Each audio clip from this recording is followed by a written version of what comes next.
Mid-career invisibility rarely happens overnight. It's gradual. It happens when capable, experienced rising leaders keep their heads down, deliver consistently, and assume their reputation will take care of itself. And for a while it does, until quietly, it doesn't. People stop mentioning your name. New opportunities seem to bypass you. You're respected, but not top of mind. You're trusted, but not discussed in good ways when you're not in the room. And because nothing is obviously wrong, it's hard for you to know when to intervene. This is one of the most dangerous phases of a career. Not because you're failing at all, but because you are fading.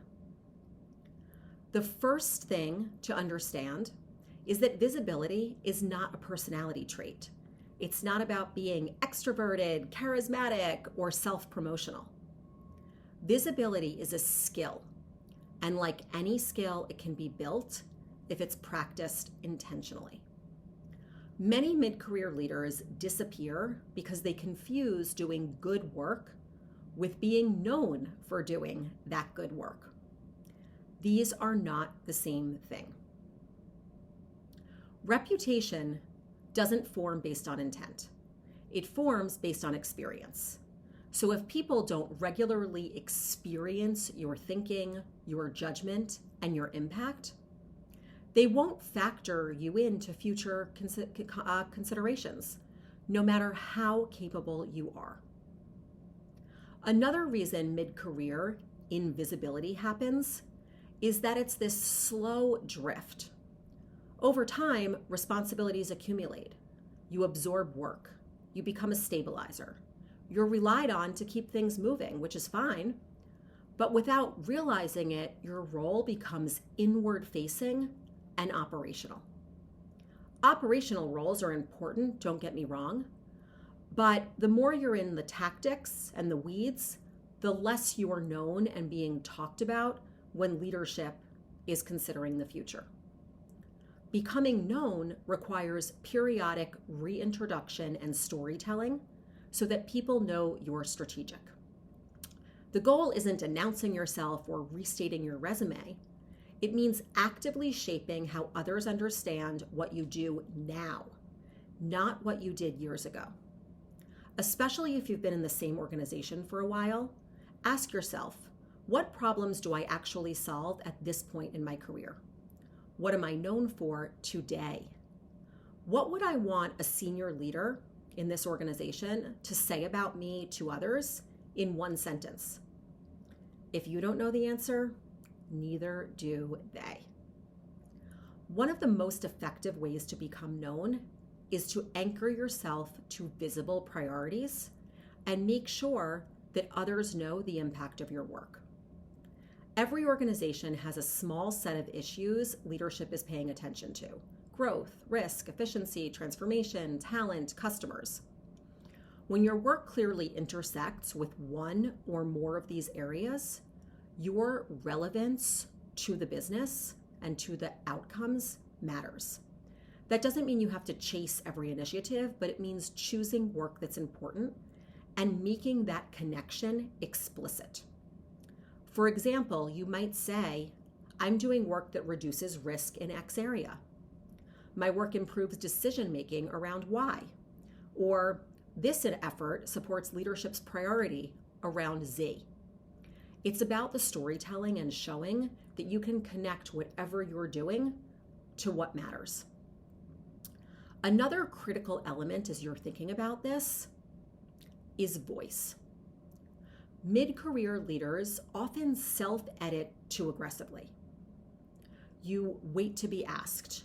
You hedge based on a couple of options. You soften. You worry about being wrong. And in doing so, you unintentionally signal that you don't fully own your perspective. And there are ways of doing this with humility. Leaders don't need perfection from you. They need your point of view and to understand your thought process. So offering a clear perspective, even with caveats, allows others to engage with your thinking. Silence, though, does not allow anyone to engage with you. This doesn't mean dominating conversations or being a cultural misfit. It means contributing with intention, naming patterns, surfacing risks, summarizing options, asking better questions. These are all proven visibility behaviors that, when done right, work. Another reason people become invisible is that they mistake humility for quietness. You can be humble. It's about acknowledging limits and learning openly. But quietness is about withholding. You can be humble and still be visible. You can be confident and still be a fantastic collaborative team player.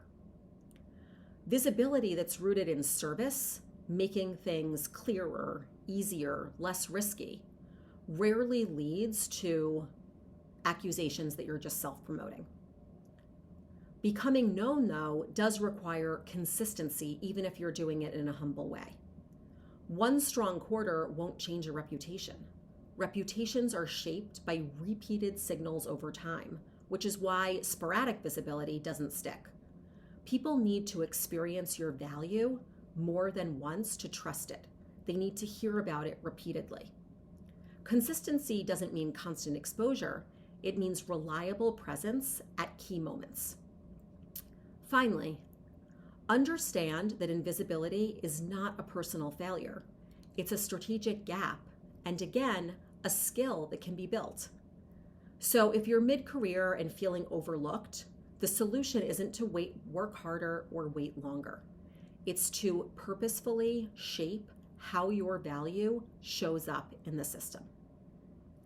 This means doing your best to choose work that intersects with priorities, calculating outcomes, not just effort, letting people see how you think, and staying present in the conversations that shape direction. Careers rarely stall because people suddenly stop being capable. They stall because the capability that they have stops being visible in the ways that matter for the levels that they want to reach. So if you want to be known, you don't have to reinvent yourself. You need to deliberately and tactfully reintroduce yourself in the places where it matters most.